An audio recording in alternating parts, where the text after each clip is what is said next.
أعوذ بالله من الشيطان الرجيم بسم الله الرحمن الرحيم الحمد لله رب العالمين الرحمن الرحيم مالك يوم الدين إياك نعبد وإياك نستعين اهدنا الصراط المستقيم صراط الذين أنعمت عليهم غير المغضوب عليهم ولا الضالين بسم الله الرحمن الرحيم قل أعوذ برب الناس ملك الناس إله الناس من شر الوسواس الخناس الذي يوسوس في صدور الناس من الجنة والناس.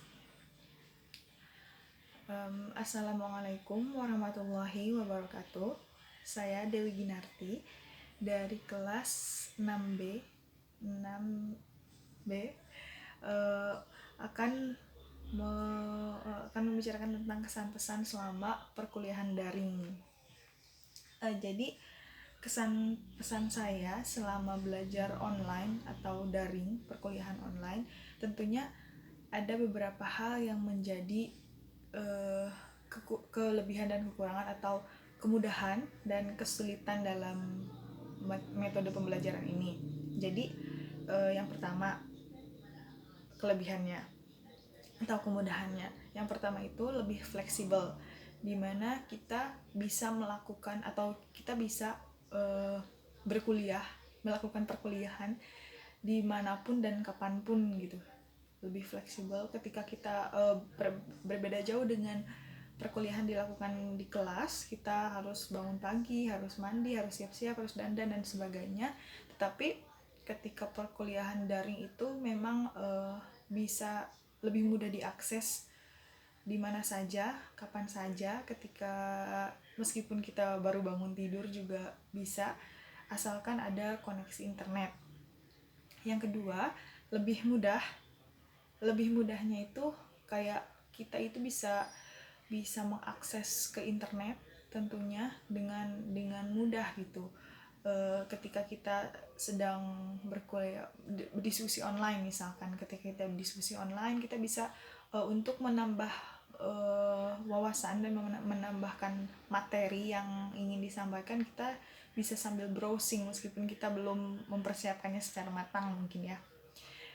Dan kesulitannya atau kekurangannya dari perkuliahan daring ini, yang pertama tidak berpapasan langsung.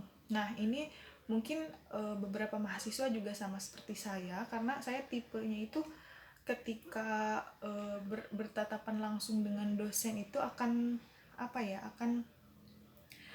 lebih mudah menyerap materi, akan lebih mudah paham ketika si materi disampaikan oleh dosen ketimbang kita membaca sendiri, karena akan berbeda esensinya ketika kita membaca materi yang belum pernah kita tahu sebelumnya.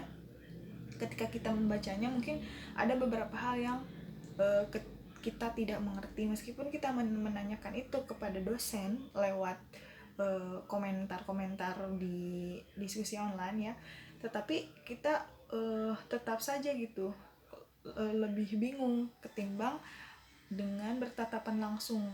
Entah kenapa, karena saya selalu merasakan seperti itu, ketika bertatapan langsung dengan dosen akan lebih mudah paham gitu ya, seperti itu. Yang kedua, koneksi internet. Nah, hal ini juga merupakan suatu kekurangan ya dari perkuliahan daring, karena untuk sebagian mahasiswa, mungkin beberapa mahasiswa akan kesulitan mengakses internet karena tidak disediakan oleh kampus gitu, tidak diberi kuota dan sebagainya. Karena ya bisa saja si rumahnya itu di pelosok, mungkin tidak ada sinyal, atau mungkin sinyal ada tetapi tidak stabil gitu, tidak manteng. Jadi kita agak kesulitan. Meskipun kampus juga memberi kuota internet, tapi hanya bisa dipakai di e-learning. di e-learning, sedangkan kebanyakan mata kuliah semester ini kami tidak menggunakan e-learning, kebanyakan menggunakan Edmodo, Google Classroom, ya kebanyakan menggunakan itu. Dan yang terakhir adalah tugas yang menumpuk. Jadi jadi beberapa mata kuliah, kebanyakan mata kuliah itu mengganti pertemuan perkuliahan itu dengan tugas. Ada beberapa mata kuliah yang dengan diskusi online dan sebagainya, tetapi kebanyakan mata kuliah itu tiap pertemuan itu digantikan dengan tugas dan banyak.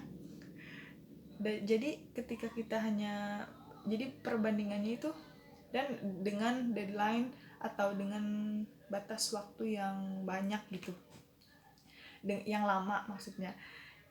Jadi perbedaannya itu ketika kita masuk kelas ya dua jam pelajaran itu sudah cukup gitu, tidak dikasih tugas. Sedangkan kalau sekarang itu, kalau perkuliahan daring itu kita satu pertemuan itu yang biasanya 2 jam pelajaran 100 menit jadi beberapa hari gitu, dan itu menjadi pressure ke kitanya, ke mahasiswanya. Seperti itu sih, itu kelebihan dan kekurangan secara umum yang saya rasakan gitu.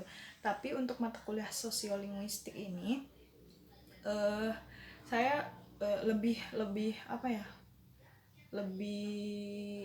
setuju dengan apa yang telah Pak Hanan lakukan ketika memberikan deadline yang tidak terlalu lama. Maksudnya ketika jadi deadline misalkan hanya 2 jam atau hanya 1 jam bahkan, dan itu membuat kita itu mungkin memang jadi lama ya, apalagi dengan koneksi internet yang tidak stabil, tapi itu menjadikan kita lebih mudah daripada memberikan deadline waktu yang lama, misalkan seminggu atau 2 minggu, karena itunya jadinya akan menumpuk gitu loh. Seperti itu dari saya. Terima kasih. Wassalamualaikum warahmatullahi wabarakatuh.